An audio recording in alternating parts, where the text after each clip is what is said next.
Greetings! In this video, I am going to defend bias. Earlier this semester, I asked a number of my students to read Brian Reinhardt's article on Shake Shack as a good place to dine and also as a metaphor for Dallas dining. In questions that I asked some of my students, one of the ones that had the most surprising response for me was when I asked my students to identify Brian Reinhardt's bias. What could they tell about his bias or his biases after reading the article, I asked.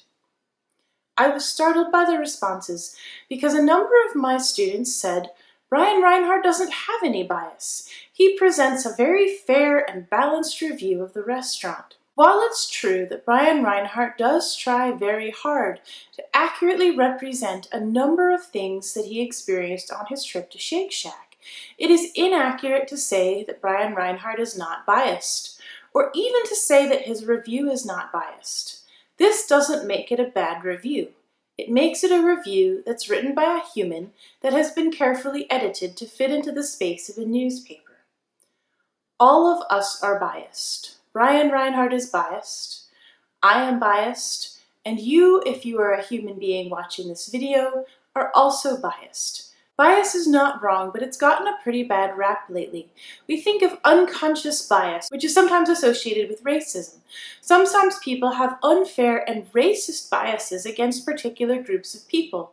And some people would say that if you clutch your handbag more closely, if you see a certain type of person walking across the street, that in and of itself is a form of bias. That's not untrue, but there are lots of other less harmful biases that we could describe rather than prejudices more as preferences. And those preferences are things that you need to be aware of as you write because they will govern the way that you select and choose and present information, even in essays that you yourself may consider to be factual. Facts do not cancel out bias. Bias is simply used when selecting, culling, and presenting facts. There is really no such thing as unbiased writing. Even in your profile essay, where the main part of this essay consists of choosing facts and presenting them to someone else, the bias that you express is going to be shown in the facts that you choose within the word count that you have available and in the way that you present and group them. That's not wrong, it's just a part of writing. Bias is also evident in the facts that you choose to leave out, and that in some ways is more important, because for this essay you have 800 to 1600 words, and for most of the people that you might choose to profile, you could have thousands of words worth of material to put into that essay. How you choose the facts that you put into the essay is itself a form of bias, but it is not wrong, and it is not bad. Let's look back at Reinhardt's review for a moment. How can a review be biased? Isn't that a funny question? Well, Brian Reinhardt is writing a review of a restaurant, and that in itself is a form of bias. Some people don't enjoy restaurants. Hopefully Reinhardt does because he's a food critic. But if one goes to a restaurant, if one picks the restaurant that is the very best restaurant, or even if one just thinks about the type of restaurant that is preferred, that still reflects an inherent bias. Some people might prefer to visit a restaurant that has a particular type of decor. They might like upscale restaurants where they get to dress up, where they wear fancy clothes, where waiters come and serve them food on china platters, and they eat with silver utensils and with beautiful linen napkins. That's a dining experience that is a preference, but it might also be a bias. If I took one of those people who enjoys that type of dining out to Shake Shack, they might well be horrified at walking in and sitting in a booth that may or may not have been wiped down, having to order for themselves, and then possibly at some restaurants having to go and pick up the food from the counter when it's ready instead of having it brought to them. That's a preference, but it's also a bias. Some people might prefer to go to restaurants that are playing a certain type of music, and others might prefer to go to restaurants that have no music at all. Some people might like to eat in silent restaurants with tapestries on the walls and carpets on the floors to minimize sounds, while other people might enjoy the rousing sounds of children playing in the background as they consume their meals. Certainly some people have favorite types of food, so you might prefer burgers over pizza or seafood over steak, or vice versa. That's all bias, but none of it's wrong. Some people might prefer ambiance above all else and not really care what the food tastes like as long as it looks beautiful and Instagram worthy. Other people are deeply fond of certain flavors but might prefer something sweeter, something more savory, or something with a more unique flavor. Still, other people are biased towards foods that have a certain cost, whether that's very high or whether that's very inexpensive and affordable.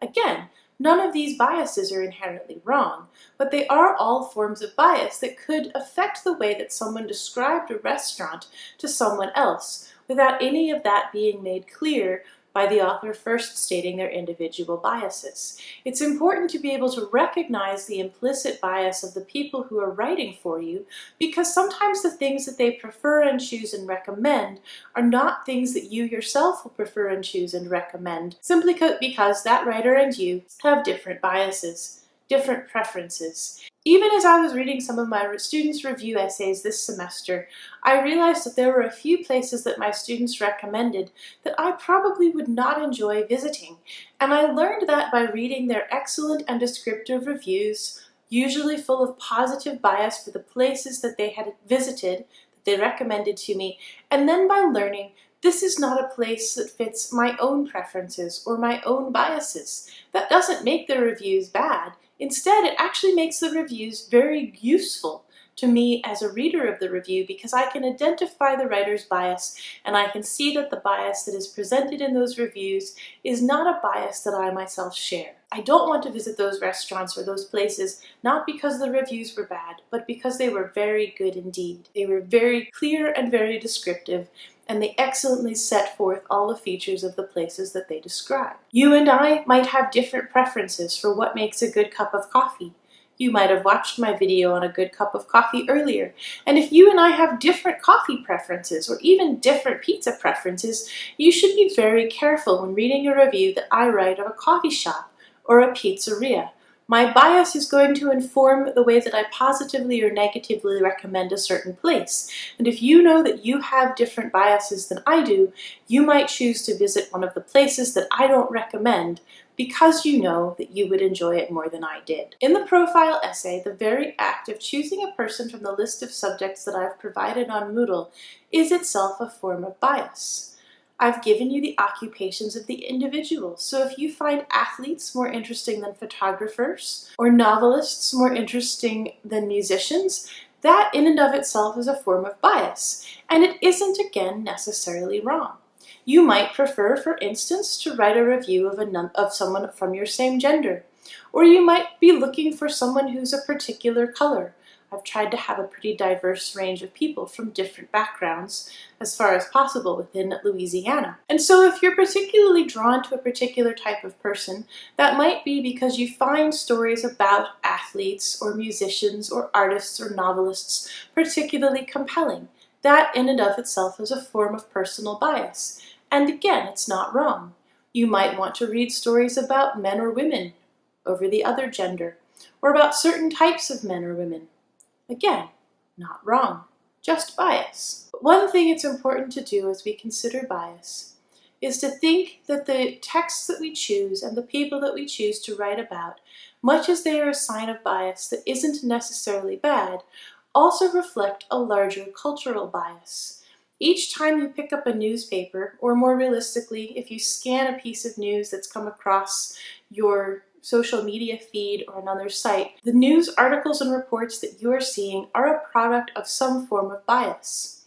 In the first place, a newspaper or a media outlet every day has hundreds of stories that it can choose from, and it chooses only the ones that have, they think, the most interest, that more people will click on, that will provoke more people to read their stories. They might prioritize stories that lean towards a certain political party or a certain ideology. That is also a form of bias.